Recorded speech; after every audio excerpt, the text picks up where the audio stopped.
नमस्ते मित्रों, एक बार फिर वेदांग ज्योतिष में आप सबका स्वागत है। आज चर्चा करेंगे मंत्र शक्ति की। मंत्र शक्ति जिसका चिंतन और मनन करना हमें ज़रूरी है अगर आप कोई सिद्धि प्राप्त करना चाहते हैं। यह तो सर्वथा विदित ही है कि हमारे शास्त्रों में कहा गया है कि भौतिक तथा आध्यात्मिक हर तरह की उपलब्धि के लिए मंत्र साधना सर्वोपयुक्त है। मंत्र साधना के लिए लेकिन लोग सोचते हैं कि कुछ समय में ही यह हो जाएगी, लेकिन मंत्र साधना के लिए सहयोगी सामग्री विधि का पालन करना बहुत आवश्यक है, नहीं तो यह करना बहुत ही असंभव हो जाएगा। मंत्र विद्या शब्द विज्ञान पर आधारित है। शब्द ऊर्जा है, शब्द ब्रह्म है और मंत्रों में तो हमारे ऋषि मुनियों ने हजारों साल से अपनी अंतर चेतना से, अपनी योग शक्ति से ऐसे शब्दों को देखा जिनसे मंत्र सिद्धि हो सकती है। और कहा जाता है मंत्र तो रचा नहीं जाता, मंत्र तो दृष्टा होते हैं। मंत्र तो भगवान अपने आप देते हैं, जिसको एक मंत्र दृष्टा देखकर आपको आगे बताता है।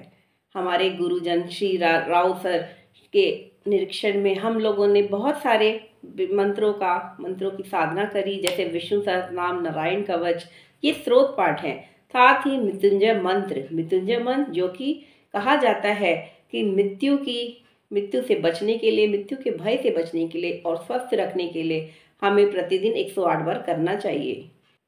हमारे शास्त्रों में मंत्र शक्ति के 16 अंग बताए गए हैं, जैसे शुद्धि, भक्ति, आसन, पंचांग सेवन अर्थात विष्णु सहस्त्रनाम का पाठ, नारायण कवच का पाठ, गीता पाठ और हृदय साधना और उसका महात्म्य।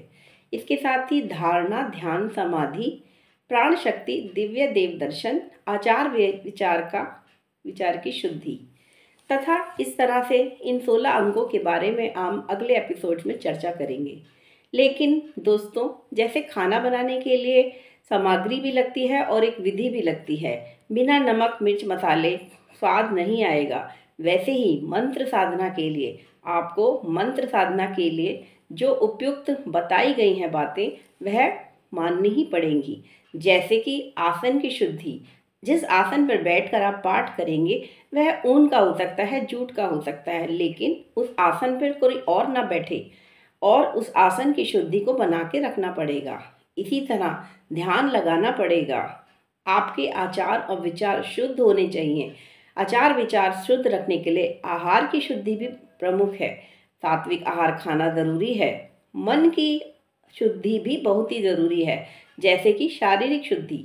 न केवल साधक को अपने शरीर को स्वच्छ रखना होता है, बल्कि अपने मन को भी स्वच्छ रखना होता है। इसीलिए ध्यान किया जाता है और मंत्र साधना से पहले प्राणायाम भी किया जाता है।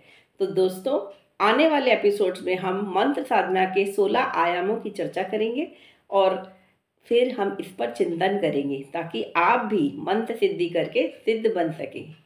अगले एपिसोड में हम चर्चा करेंगे विष्णु सहस्त्रनाम की और फिर मृत्युंजय मंत्र की। आज के लिए इतना ही। धन्यवाद। नमस्कार।